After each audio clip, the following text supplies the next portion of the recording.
Hey there, this is Cooper from Telepathic Bunny Comics, and over here is Mr. Michael Bancroft, the forward from down under, currently covered up with a ball cap. Yeah. Sneak peek. Anyway, sneak peek, sneak peek. Anyway, he's got a show in about an hour, so or 2 hours. So let me go 2 ahead hours. and Yep.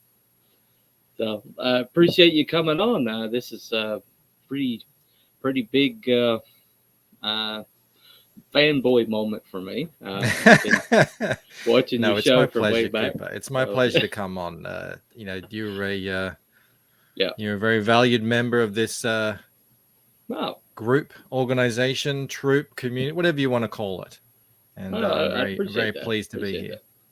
Yeah, the when I did that Lucent review, I really honestly I didn't have any idea you guys were going to see it. So if it sounded like I was being kind of obsequious, I really was honest. Really was being honest because I didn't feel like I had any you know I think like yours was the first one, so it oh was a really real sigh of relief because oh I wow. since found out you don't need Hmm. for everyone to like it, and certainly Hmm. not everyone did. There was some pretty negative reviews Oh from people really? who did not. It's not their book, their kind of book at all. Uh, but as No, long as some no. people do, as Hmm. a creator, as a writer, that's really all you need Right. to want to keep going is to sort of serve Yeah. them and find more like them. Right. So Well, I was very happy to see it. that's one thing that I think everybody needs to understand is you can't chase the audience. You've got to like do Hmm. what you do and do it to the best of your ability, and the audience will find you. You know, Yep. um, Yeah. and Yeah, that's I'm a big mhm, believer in create the stories that you want to right, read, right, but also that you haven't seen yet. Don't just recreate existing ones that you like. You know, right, something right. that you haven't seen yet, but you want to see. That's how I've always approached it. Because you are the first reader, and if you're enjoying it, Hmm. then it's a very Yeah, good chance that others will enjoy it. You know, yeah. that's a good lesson for everybody. So, how much you want to share about your bio? I think everybody pretty much knows who you are and pretty much Uh, everything about you well, by at this point. But always best practice to you know assume that there's someone who doesn't yeah, know, and I think that's pretty like and the yeah. outside chance that there might be someone that Hey, doesn't know. So, yeah. you never know. You never know when people might watch this. So, yeah, my Hmm. name's Michael Bancroft. I am the artist and writer of The Lucent. I am the host of Late Night with ComicsGate YouTube show. I by day I work as a graphic designer. I do all of this in I mean, you say spare time, but now it just consumes my entire day and night now.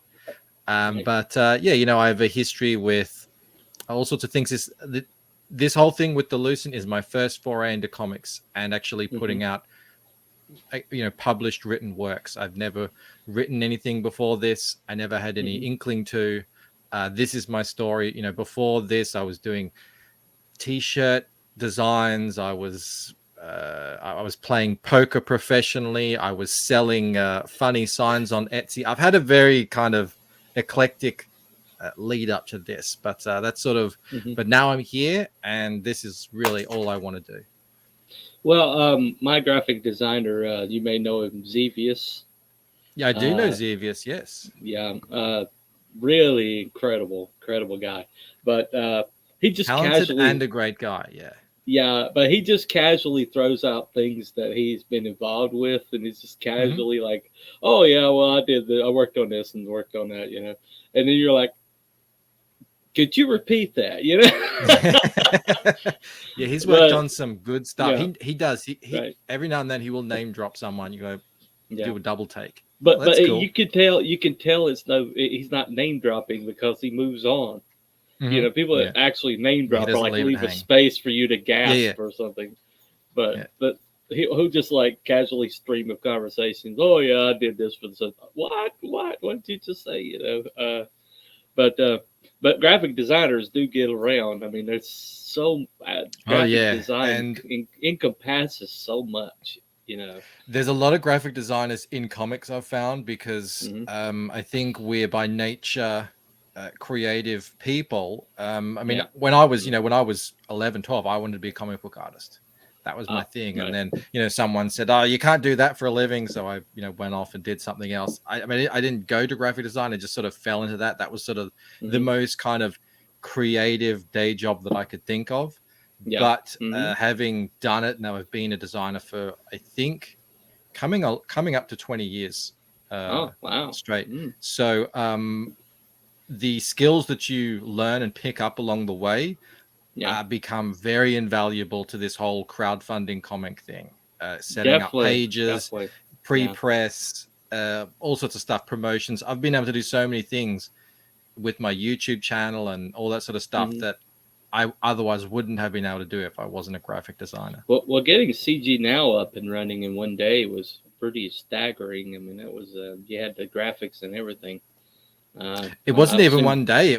I did it in the morning because I had a show Ah. that afternoon. So I was like, Oh, I got just to did do it in the morning. something, Oh, just put that. this Okay. together. Okay. Okay. Okay. Well, I was trying to give you, make it sound a little less outlandish, but okay. All right. Anyway, yeah. So where did your architecture? You obviously have some architecture background from your. I don't. You don't That really? there's just some things that I found art wise that come Ah, okay. naturally to some people, Yeah. and I didn't know that that was my thing Oh until wow. it came time to do it. Yeah. It's whenever I tell people how I sort of started with the comic, Mhm. when I started the Lucent, I just wanted to tell a story. I Yeah. was writing a story. I wasn't even thinking about graphic Mhm. novel comics at the time. I was just writing a Ah. story.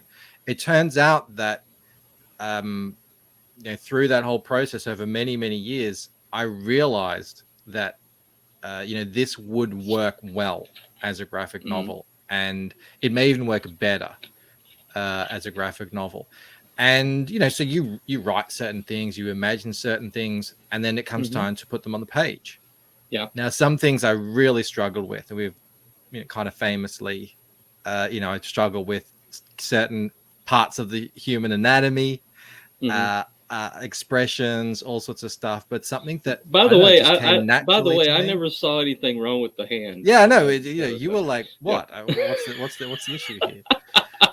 But yeah, just look, and it's weird because I say to people, I mean, just there's endless references you could ever want for what Yeah. buildings look like Mhm. from any kind of angle that you need. Set up some perspective rulers in Clip Mhm. Studio Paint and just hack at it. And Right. I find that incredibly easy, but others, that still remains mysterious to them. So I guess Well, I'm just lucky in that sense. judging I, from I the do amount love of it. comic books I get that have like vague outline backgrounds Mm, and really, yeah. amazingly detailed images on the foreground, that's obviously something that people would skip over every chance they get. I didn't know that. I didn't know so much getting into this. I didn't know Uh, that the reason why people drew a lot of superheroes in skin tight suits is because yeah, it's a hell of a lot easier and quicker to the draw that drawing stuff clothing, yeah. than clothing and folds and all that all the time. I didn't know any of that, so Hmm. I gave everyone clothing. I mean, I couldn't put any of my characters in leotards anyway, but Right, right. you live and you learn. Wouldn't have fit your universe at all. No, No. no. Um, well, so what was the first writing that you read that made you want to learn yourself, learn the This art yourself? this was just the straight away 10 years old, To Kill a Mockingbird. I Ah, read that, and that was the first time I fell in love with reading. and mm, and I straight away said to everyone, I'm going to be a writer when I grow up. I want to do right. this. Mm, You say that when you're 10, your parents just yeah, pat you on the head and, right. okay, So I never really gave up on it. At every chance I got in school, I was, Yeah. creative writing and all that sort of stuff. I ended up going more towards the art side of things, Hmm. but eventually I swung back round to the Yeah. writing. And to this day, the writing and story creation and world building is Hmm. far and away the most enjoyable part of the whole process for me. But yeah, it was To Kill a Mockingbird back in the Well, day. that is considered maybe the perfect novel by a lot Mm. of people. I Yeah, keep trying to give it yeah. to my nieces, and Hmm. uh, I'll be giving it to my daughter in a couple of years. Yeah. But no one, I don't know, just doesn't seem to stick. I don't know why. Like, it's such a classic, but Yeah, I it don't know. is. Maybe different times. Well, that's why it kind of disappointed me that her estate kind of like put out that novel that she wasn't really proud of, Yeah, and yeah. for a lot of people, it like Estates will do that. yeah, they will, they definitely will. Hmm. But so yeah, that's so that you got basically the character and world building from that first book. It's kind of like got you interested in building a world as opposed to and intricate characters. Would you say? Um, I think that came much later. Oh, okay. I like when it came down to, it was years and years, you know how it is. Years and years Hmm. and years of me sort of percolating with a premise in my head and then not doing anything with it. Right. But it was the actual act of, you know, sitting my ass in a chair and saying, I'm gonna start doing this, that Yeah. really really started to, you started to find out a bit more about yourself and what you actually Mm. really want to do and the direction you want to take it. You have to actually you have to put words onto the screen or the paper, whatever. But to Yeah. find that out, you can't visualize that beforehand. So I couldn't really unpack that exactly Hmm. how all that came about. But yeah, that happened a lot later, a lot later. You know, I've always been a voracious reader ever since that Hmm. first novel. You know, Oh I yeah. I really got into, um, pretty much everything. Kids sort of adventure stories, horror, sci-fi, Hmm. fantasy, all that sort of stuff. I It wish I definitely still had time shows. to do it as much as Yeah. I used to. Well, one thing I've really noticed about people's writing, people who read a lot and their writing, I call it being a cook. You want the most varied ingredients that you can have in your kitchen to make the Hmm. your dishes, because your dishes will have complexity and your dishes will have, some people don't read at all and they Yeah. expect to come up with some complexity, and it's about like, well, you got a hunk of meat and you got salt and pepper. That because that's all you put in the larder. That's all you put in the cupboard, and now you're expecting to make a meal out of that. Uh, It's an interesting thing because most people do some writing, and most people hmm. can, they can pick up a pen, they can get a computer, and they can put a sentence together. So they can, they imagine, yes, you can Yeah. write, but Right. it's only until you actually make a real attempt at writing, crafting a story and characters, that you find out, oh, Hmm. even if you are a voracious reader, unless Yeah. you study all the craft and Yeah. know all these things, then you're not going to really know. You're not going to really have all these tools and variety and everything at your Well, when you disposal. hear that rant where people say, "Oh, anybody can write," you're like, "You don't write, do you?" Yeah. Yeah, You well, you've never written maybe anybody anything can, if but that's what you think. So, yeah, maybe anybody can, but technically anybody can learn to write, but exactly. Are they going they're just to? saying that it's easy. It's easy thing to do. They're Yeah, it's yeah, like a yeah. minimize. You know what I'm That talking was about? really humbling for me because with art, Mm-hmm. I always picked it up pretty quickly. You know, whatever Yeah. I wanted to do, if I wanted to learn to um, digital paint or a Mm-hmm. screen print or whatever it was, you know, it was pretty easy for me to pick up. And to the point that when I decided I was going to make a comic, I just jumped right in and said, I'll Yeah. learn along the way. And that's what I've done. Right. But the writing, no, it didn't come like that. Even though, you know, I'd watched, you know, countless movies and read, Mm. you know, they've got a whole bookshelves full of books that I've read. um no, it didn't come naturally, it didn't come easily. And when I went No. back to read what I'd written, it was Mm-hmm. a complete dog's breakfast. But Right. it was an invaluable experience. I mean, I don't know how long it was, probably the course of about 4 years that I Mm-hmm. wrote, you know, in my lunch break or after work or before work or whenever I could. And it was just me kind of hammering away, figuring things out. Yeah. And, you know, thankfully, I think most of that's all lost to time. You know, I Mm-hmm. don't know if I saved it all, but, you know, we're talking hundreds and hundreds of thousands of Yeah. words of me just essentially practicing to write. But it got to a point where I was like, okay, I've been doing this for years, and I Yeah. look at the writing and it's not improving. I need to actually learn how to do this. Like, you know, actually get Right. Right. it, help here. Well, my writing had kind of flatlined for a while, and then I read the Stephen King's book on writing, and Yep, read that one.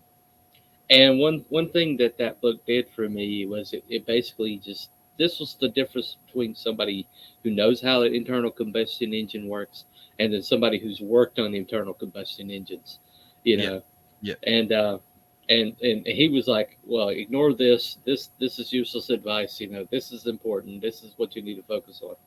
And and then you know, and like the whole adverb thing. You don't realize how many adverbs you put into something until you really start paying attention, and then you realize, oh my gosh, I got adverbs everywhere. You know, um, It's crazy when you go back, even yeah, 6 months in the future, and you go mm, back and you look at what you'd written 6 months earlier, and you, yeah, wow, did I really think that was that was working at the time? right, Yeah, and ever since getting Joe on board as the editor, you know, I yeah, take great pride in just get rid of all of that, and it right, feels like a right, weight coming off your shoulders, and it's like clean all yeah. this dust out, and let's get down Mm. to just the diamonds here. Well, one thing, one reason I wanted to interview you as a writer as opposed to being an artist is because what well when you go and look at Lucent, there's just so much like time and consideration and effort put into every single frame Hmm. that it's the book is not written, it's crafted. and Absolutely, yeah, yeah. I mean everything from color choice to panel like you have like panels with just images in them that Hmm. don't seem to connect, but then they do, and you're just like that's going to be important later. You know, I need to remember Yes, that. You know, yeah, and yeah. but you know when it comes to writing, when you see somebody that one thing that separates the amateurs from the people who have actually gotten some time in the craft is Mhm. the linear time. If you see somebody that breaks a linear time with some kind of confidence, then you know there's somebody that has spent time in on the craft, because you know that's something that kind of complexity, that the kind of mental complexity comes from spending time writing, spending time Yeah. reading others, and um, and your book is about the most non-linear book in all of ComicsGate. So Yeah, yeah. And look, I don't yeah, know if that was a conscious decision going into writing this story. mm, Or, you know, that was me just being silly because, you know, what are you doing on your no, first book? I always thought I don't want to build up. I know people make a mm, lot of the that they give out good advice, which is, hey, start small, Yeah. one shot story, build up from there. I was just like, I've got this story. This is all I want to tell. This is how I want to tell it. And, Mm, and you're right. I did spend a long, long, long time, figuring out the world and how it yeah. works and the interaction within characters, so that when it came time to what am I deciding to put on this page, on this panel, in this spot, Mm, there's a line that stretches back from that decision all the way back through years and yeah. years of sort of planning and stuff like that. So I There, guess there was that's this how one it works. image. There was this one image that kind of sums it up for me. Um, the watching the rain. Mm-hmm. There's an image of a guy, and it's the watch, and it's like there's a focus on the watch, and it just seems kind of enigmatic to see that watch, but there's all this care and all this consideration put into that panel of this man's watch and the rain falling on the watch, and it's like it's almost like it's like looking at somebody who's carved something, from wood, Yeah. or like, but it's like it's something functional, but it's also kind of background, kind of like somebody a craftsman, a brilliant craftsman that carved a baluster for a stairway, and it's this Yes. Yeah. gorgeous, it's a gorgeous stairway, and it's The functional, but there's so much care put into it that it's still. or like the people who carve gargoyles that Mhm. sit on the top of churches, Yeah, 200 feet in precisely. the air that no one's going to see. I found out. I mean, when I came to the decision to Hmm. turn my story into a graphic novel series, Yeah, it was never any doubt how I would approach it. It was right. because I was into European novels at that time, and I Yeah. picked up one. And I was looking at the read them, and I was always impressed. But this one in particular had that exact same thing happening. It's like Uh, the amount of care he put into just all these panels. hmm. It's all part of the story. And this light bulb went off in my head where I was like, I'm struggling with all this prose, do all this Yeah. visual language that I find kind of cumbersome. Hmm. Maybe that's just my own failing as a writer, but I can do that because that's the sort of the tone I want to set. That's the atmosphere. That's the world building. Or I could Yeah. just draw a single panel of a Hmm. watch in the rain. And when I realized that, um, all of a sudden I was so energized, and it was like, all the worlds aligned, all the stars aligned, and I was like, this is what this story needs to be, just like this. So I'm right. That panel meant a lot to you. Uh, I don't want to say yes or no to anything, but you're going to be on the mark when you Yeah. look through my book and you kind of Hmm. stop, and anytime there's any sort of focus on anything, or like Right. there's some meaning in it. Mm. Yeah, that's what I do. That's what I love doing. They're the kind of Yeah. stories that I love. That's the part of the stories that I love, is the sort of hidden imagery and messaging and stuff that you don't realize you're seeing until you're further along down the story. Well, so you took a different approach to the origin, because the origin stories are so tricky.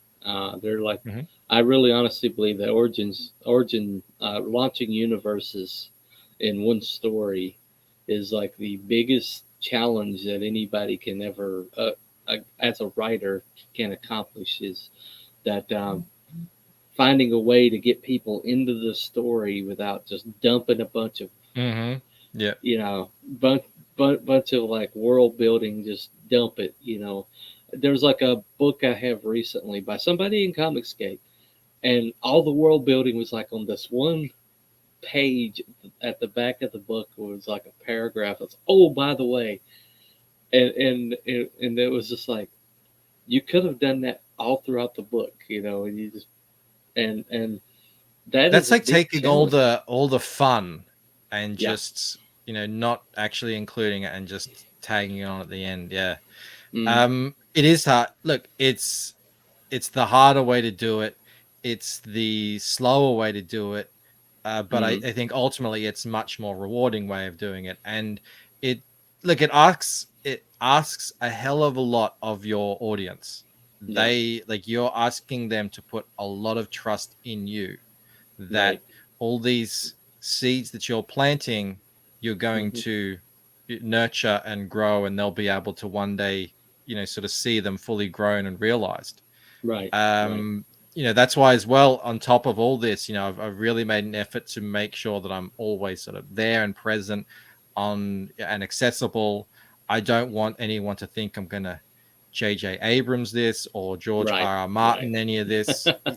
I want them to know that as seemingly disparate and disconnected and unintelligible a lot of this may seem on first glance, Yeah. there is uh, a narrative that's Mm. contained within everything. There is a world. It has rules. The rules are consistent and logical within the universe that's built. The characters have Hmm. story arcs. How they're going to come though, that's Yeah. the that's the fun. That's the stuff I love about comics. We don't have to do it Right. like a movie or the Hmm. pilot of a TV show. We do it Hmm. our way, in a way that's completely unique and in ways that you can't do in these other mediums. And I love No. doing that. Well, it's. I really honestly believe comics is the purest storytelling medium that's ever been conceived because it's a pure hybrid Hmm. storytelling medium because you do have the images, but it's a static. They're static It's a static images, image. Yep. and the dialogue is there. The story has to move along. It has to be paced. It has.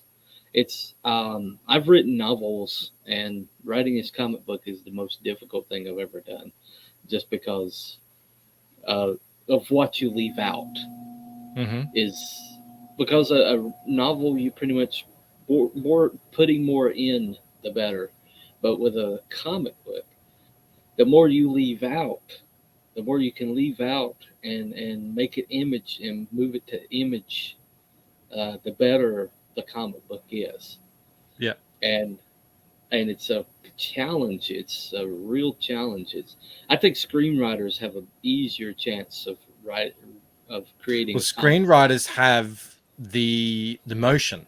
The Yeah, motion is the thing that's missing from the comic, yeah, and it could easily become a crutch because there's so right, many tropes and plus they have music, sound. You yeah, know, if if hmm, if a- if a scene doesn't have the impact that it needs in your right, screenplay, you just type, you know, play this song over the top of it. right. Boom, instant emotions. I mean, If you're music Zack taps right Snyder, into it's that. always hallelujah. Yeah, music taps right into that part of our brain that's like emotionally connected. So it's like emotion on tap. We don't have that.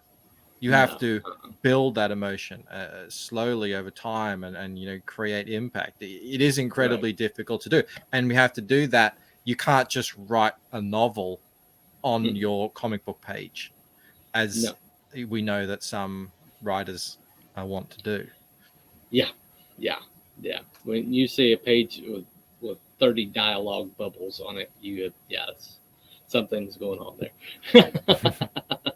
um, what do you think? What do you think is your biggest strength as a writer? I would say the getting the characterization stuff, getting into the character's head, creating them, making them real, Mm, really fully realizing them, and then being able to put that on the page in dialogue and actions that make sense for them.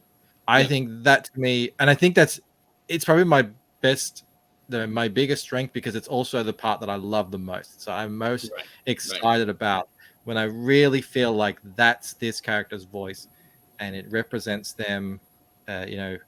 It gets to the point, and I know it sounds pretentious, especially people who haven't gone through this process, that they're telling you you're not you've Oh just yeah, sort of created a world, and then they tell you and they show you all these sorts of things, and it really does get right, to that point right. when your characters are real. So I would say that is easily, to me, I feel like the best part of my story, and Hmm. the most enjoyable, um, part of the process of crafting it.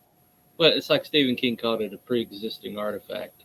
You know, you're tuning into something that's already going on. You know, Yes, that's how I see it. Yeah, yeah, that's how I these people see it, already and that's have a world. I'm just trying to figure out what that exactly. world And is. I when I write, the writing process, I've mentioned this a bunch of Hmm. times, is I will go for a walk by myself, and I will just zone out the world, tune out the Hmm. world, sorry, and I'll Yeah, enter this world as sort of like a god's eye view, and I'll just watch the scene over and over and over again. And sometimes I'll think, oh, that was an interesting thing, let's kind of zoom in on that, and then it might yeah, expand, it might contract, you never quite know what's going to happen. So I do that. I rush back home and I just write down everything I saw and heard, yeah. and it's just like a big kind of verbal dump. Well, I loved it. I And loved it in your interviews where the old man kind of crossed his arms and it's like, "I'm not telling you yeah, anything. I don't have to tell this you is anything. those Who are interviews you are to so be much even fun. talking to me?" Those interviews are so much fun to write, and because when I sat down, Hmm. I knew there was sort of a certain something that I wanted to kind of make that interview about, but I didn't know what they were going to say. I didn't know Right. how they were going to react to the questions, and Yeah. it literally, you're surprised, like, oh, he's really defensive. Yeah. He's really kind of feeling put He out was by this line hostile. of He was questioning. hostile as hell. Exactly. So, that was a surprise And to arrogant. me Yeah. as it I loved it. happened. That's when okay, this character's a real person in your head. Like, this is a person who's got his Hmm. own things happening. So that's a perfect example of it.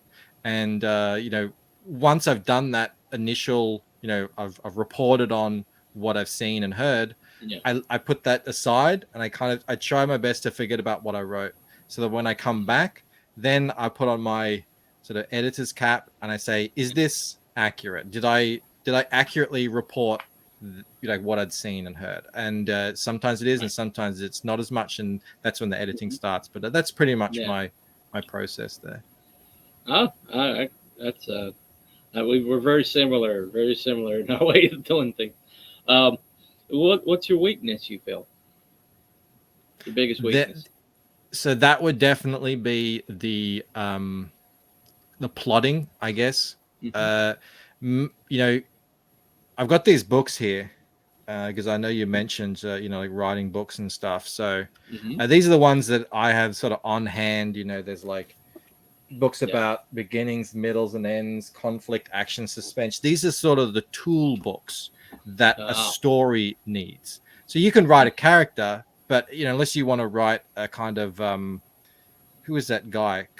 Kundera. Uh, he wrote novels that were just, I mean, it's just characters existing, and there Ah. was no real plot. It was just, and they Hmm. were brilliantly written, and they really felt like real people, but it's not like the Right. story is going anywhere or It's like anything like waiting that. for Godot. Yeah. There you go. The writer's journey, Hmm. all sorts of stuff, like all these books to help me with the fact. Now, I know you're really into your characters, but you've set up this premise, you set up this world for them, Yeah. and you've got a timeline of history. But now you've got to get in page to page and show what they were doing Hmm. in a way that's understandable to a reader.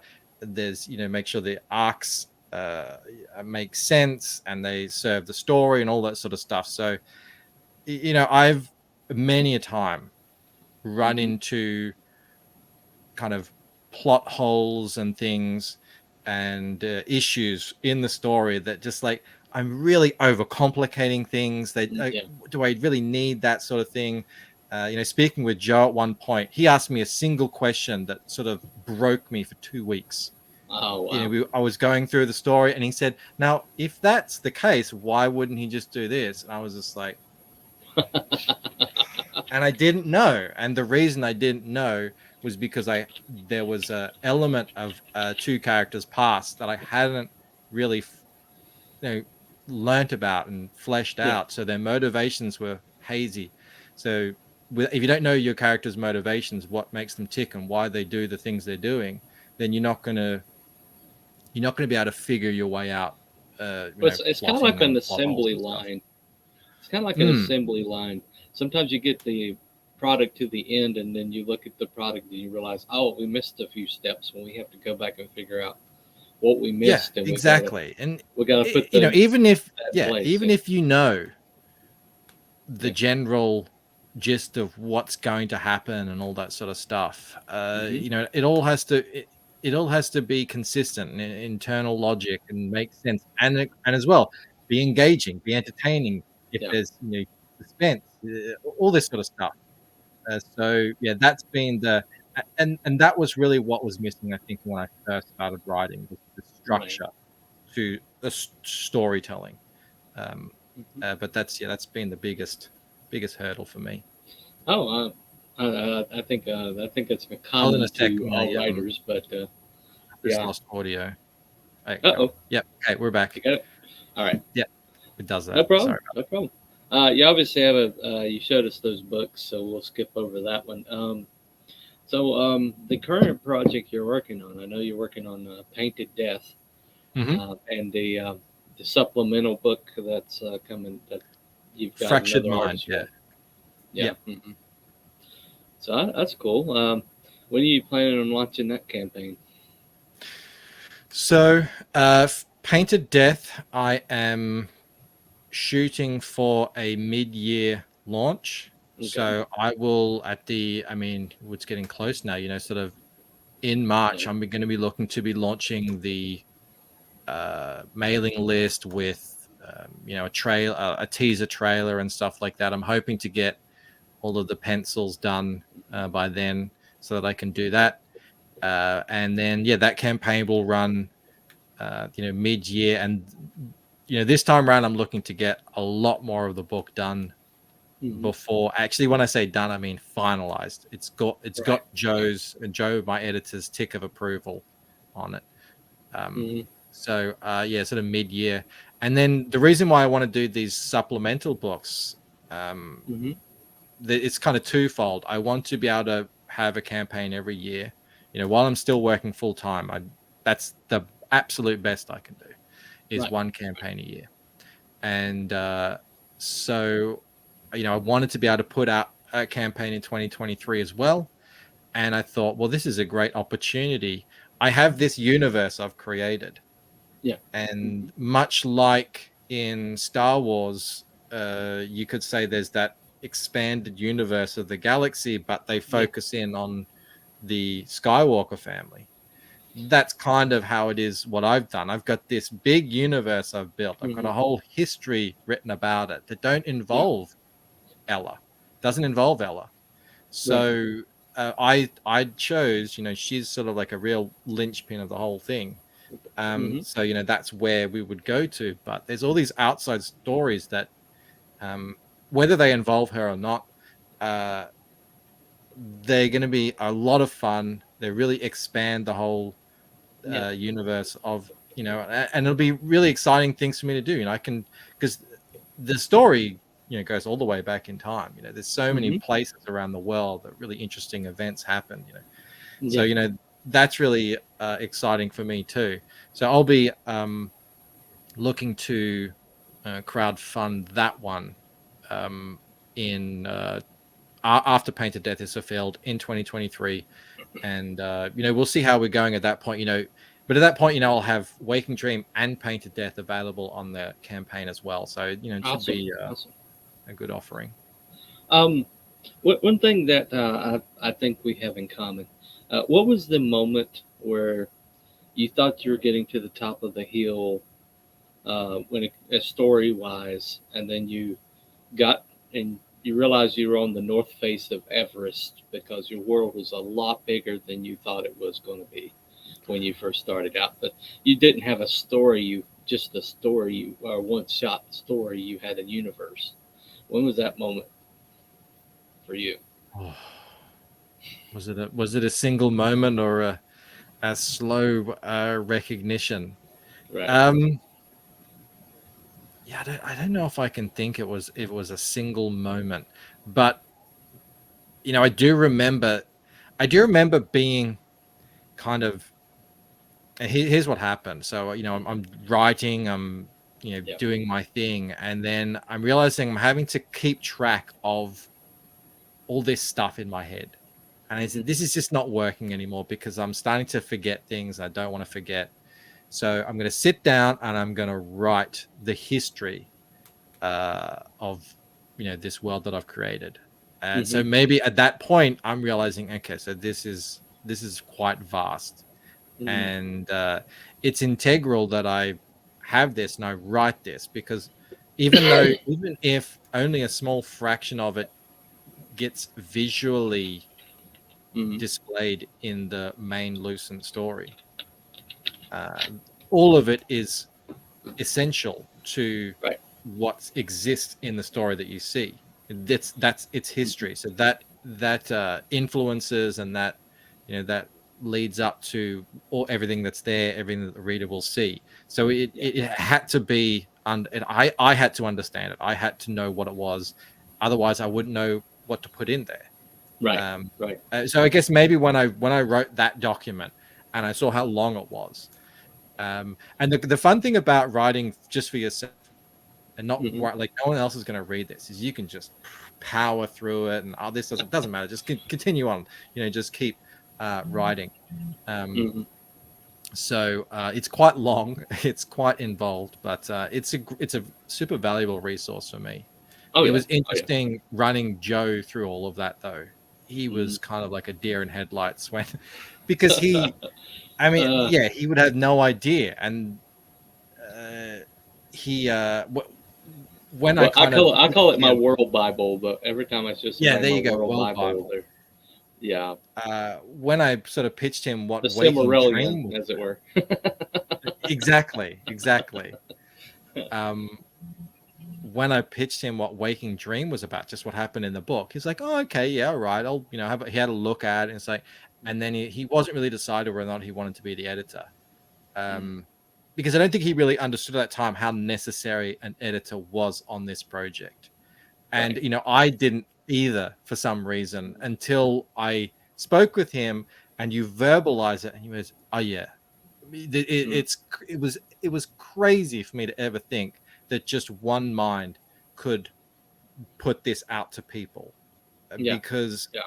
even the slightest miscommunication and the whole sort of thing is shot and crumbled. Mm, So you need at the very least two people to make sure everything's lined up as it needs to be.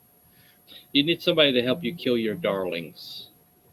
Yeah, yeah. Yeah. And that's that's a kind of scary thing when you first start out writing, but then once you do it again and again, you realize, oh, it's not really killing, improving. It's improving the what gets put out. So Right. I'm all Right. for it, even though it might sting sometimes. I'm 100% behind it.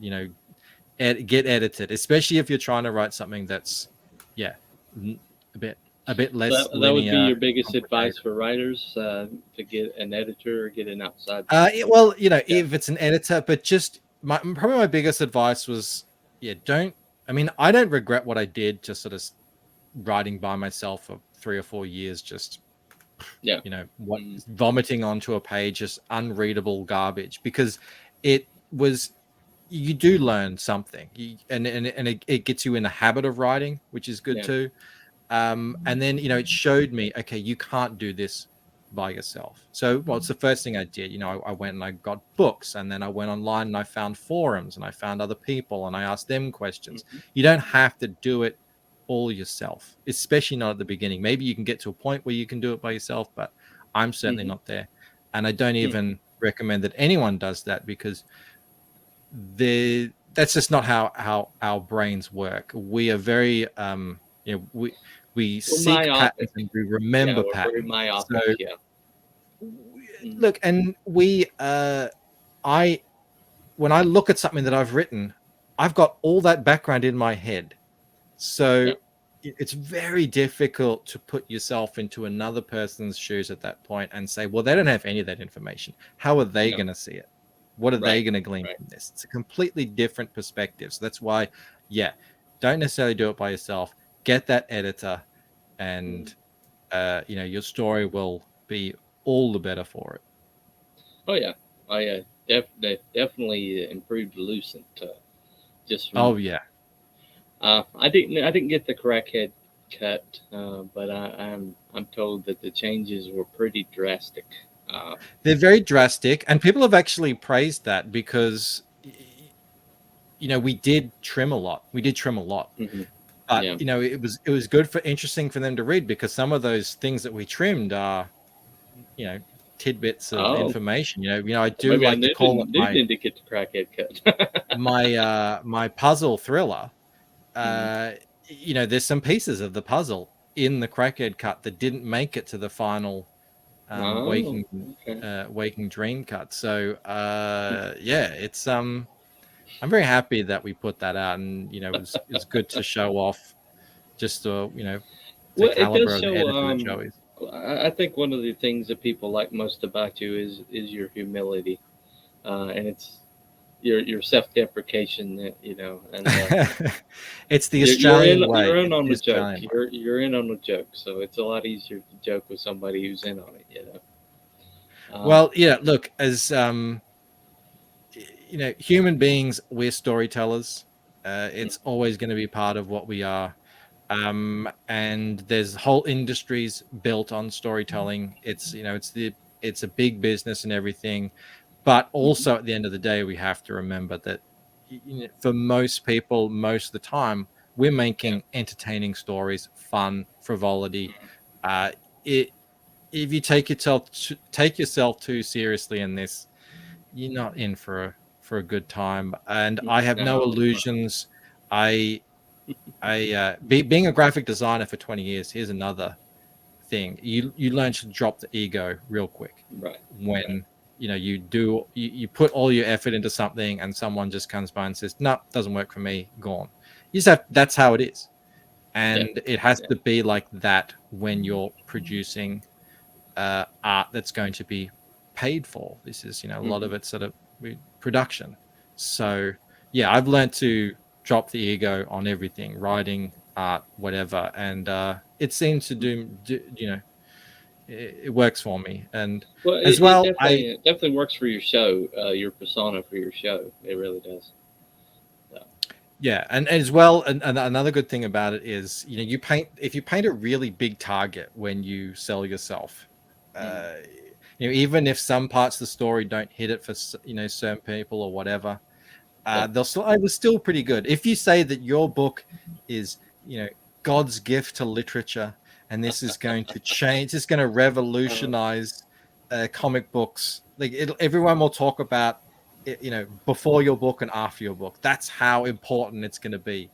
Your yeah. book better be the best friggin' Yeah. thing Right. that's ever created. It Otherwise, it better be yeah. Vonster level. Con could actually say that. Yeah. Yeah. Yeah. This Black Terror stuff is incredible. It's incredible. I had him last weekend, and he's so humble, so humble. Just a He's great very guy. inspiring to be around. Hmm. His passion and enthusiasm is yeah, it's infectious. He's a very Oh, very fun much guy, so. Very much so. super talented. Yep. Uh, well, it's time to put me on the hot seat. Is there a question you have for me, or a question you wish I'd asked that I didn't? Well, having listened to your Lucent review, are there Hmm. any theories that you want to throw at me so that I can sit here with my poker face and just nod Okay, along? okay. All right. I have a theory that um, there is like a Matrix kind of style world that the dreamers, these lucent, can enter into. That's like um, that the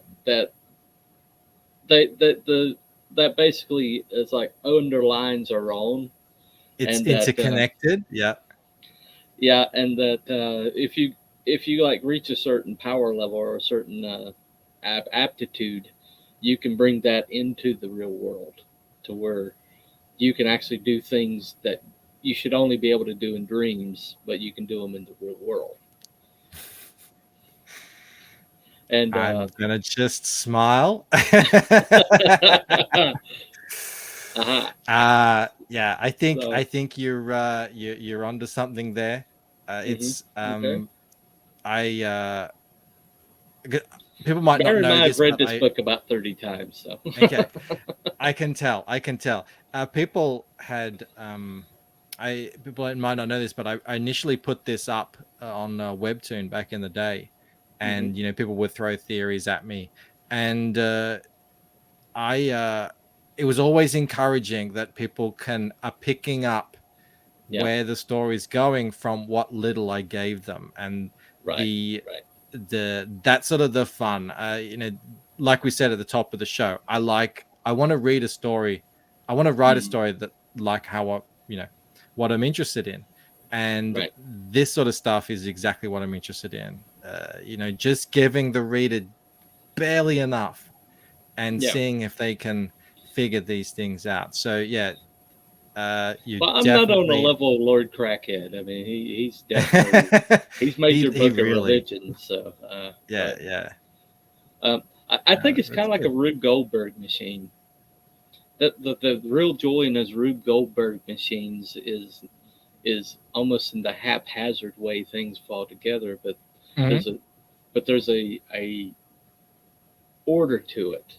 Yeah, In the an order to the craziness, chaos. there's an order to Yeah, it, and yeah. I really honestly feel like it that a really good story is like a Rube Goldberg machine, and that you know things are progressing and you know they're heading somewhere, but but the fun is oh, what's that boot for? Oh, that's what the boot is for, or where's that? Yeah, How's that's that what it marble yeah, going to what's get it over? gonna do? What's gonna hit Yeah, that? Yeah, yeah. exactly. Is that marble going to hit?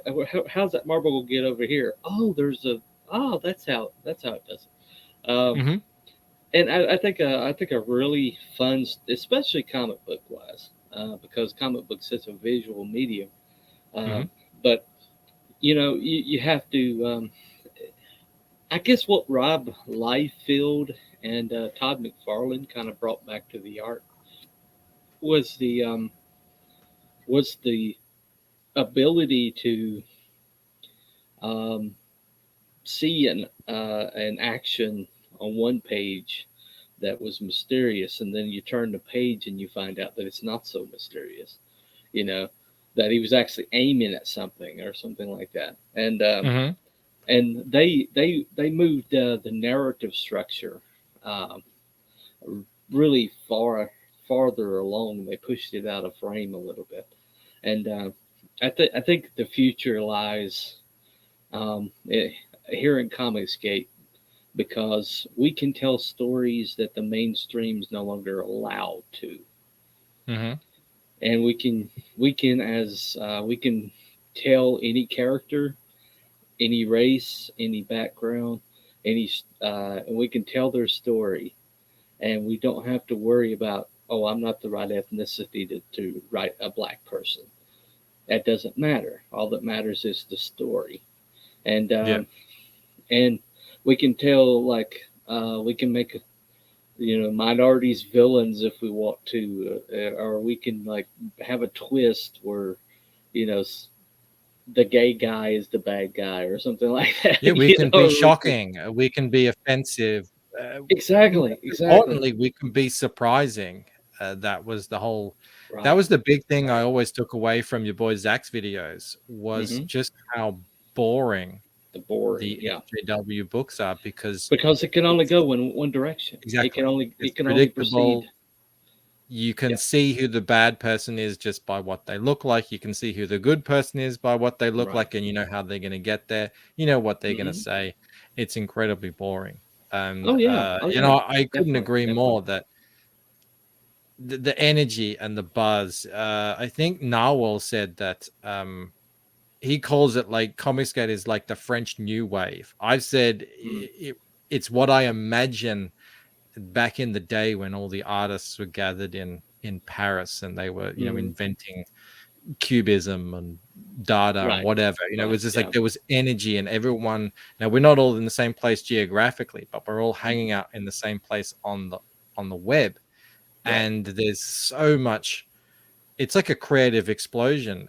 You've Yeah. got guys like Von doing what he's doing. You've got Ethan doing this sort of high end you know, the putting care into the art that people really haven't had an ability to do before Right. with the Right. time structure. You've got Shanthan Jetty hand painting his comic, Yeah. uh, Yeah. and everything in between. Hmm. So yeah, it is super exciting, and Well, really happy to be a part I of it. really think that our advantage is going to come in our storytelling, um, Hmm. because yeah, we have the greatest artist in CG, probably the greatest collection of artists that may be in mankind's history, and when you consider the level of talent that we just have laying around in CG right now, and but you know what, the mainstream has a deep pool of talent too, and they can Hmm. do the visuals, but what Yep. they can't do, where their real crippling affliction is in the writer room and in the editorial. You know, they're because of the wokeism, the flexibility is not there anymore, Yep. and so when somebody pitches something to them, it has to jump through a bunch of hoops. But we can just go, you know what would be cool? You know what I love to see? You know what I wish that was out there right now? This. So let me Hmm. make this. And that's Yep. that's all. That's the only hoop we have to jump through, is getting it accomplished. You know, and whatever editorial or reader that we have to help us will get that along the way. But because of that, we can turn on a dime. We can, we have flexibility. We have the ability to tell these stories, and we have the ability to shock, to amaze, to intrigue, like you had in Warlem on last night, Hmm. which is a detective kind of a mystery story set in the Harlem Renaissance, and it's told by this white guy from the Pacific Northwest who is cool as hell. You know, I Yep. love Yep. Josh. I did an interview with him. He's really clever. But then at the same time tonight, you've got superhero, pure superhero stuff coming up with Brian Maynard, Yeah. Dojo Coon, And and a couple. Yeah, he's doing a graphic novel adaptation of a book right, series, The Healing Wars. So I'm really right, interested right. in meeting the author of The that actual author, and yeah. Hmm. yeah, and hearing about all that. And you're so right. And you know, another thing that's why I know Hmm. I always knew that Comicsgate would continue and win. Yeah, It was right, basic economics. Basic right, economics. right. People seeing Yeah. people making money here, money will pull talent in. But on top Hmm. of that, just imagine how many Frank Millers and Alan Moores and Mm. Grant Morris, whoever, Jeff Johns, all these people are not being hired now by the mainstream because they're not the right Mm-mm. kind of person. No, Just no. imagine, it boggles the mind. It's such a, you know, it's a shame for them, but lucky for us. Yeah. You know, now we get to pick up the Von Klauses and the Narwhals Hmm. Yeah. and, you know, all those guys But then who, again, we if, could also get the Aaron Loprestis and the Graham Nolans and the Art mhm, T. Bears. You yeah, know, I know. Yeah. we've got it all. So, We've got it all here, and I think it's eventually. It's like I told somebody, we're the new punk rock. We're the new. We're the new underground. We're the new cool kids.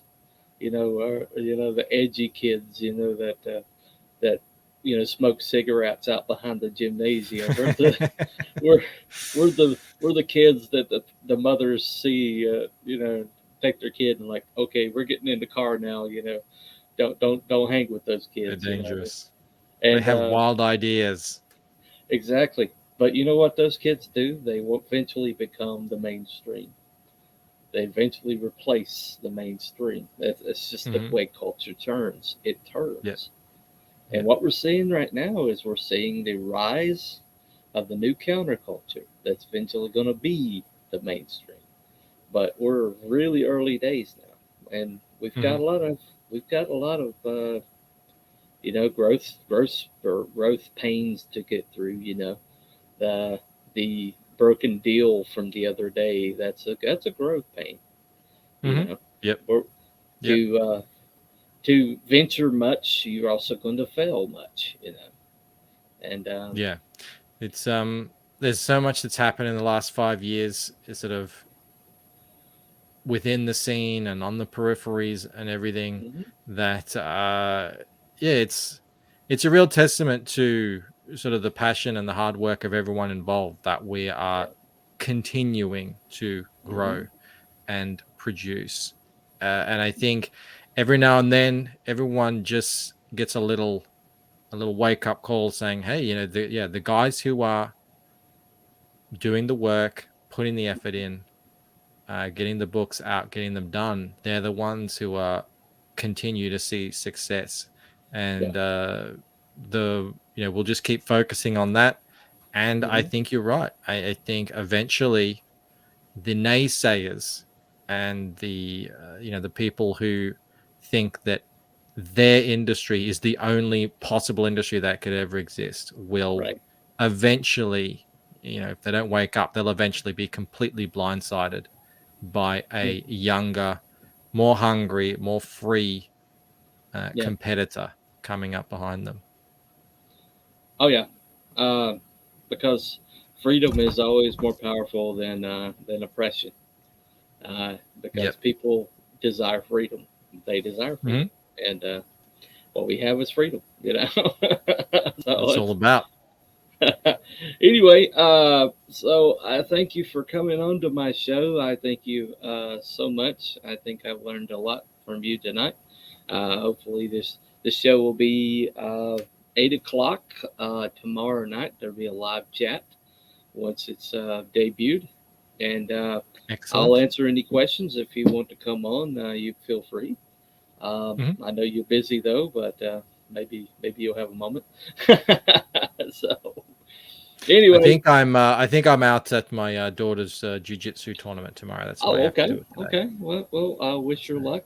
Wish Victoria luck from all of us here. Anyway, so that is been the right stuff with Michael Bancroft. And so y'all have a good night. bye.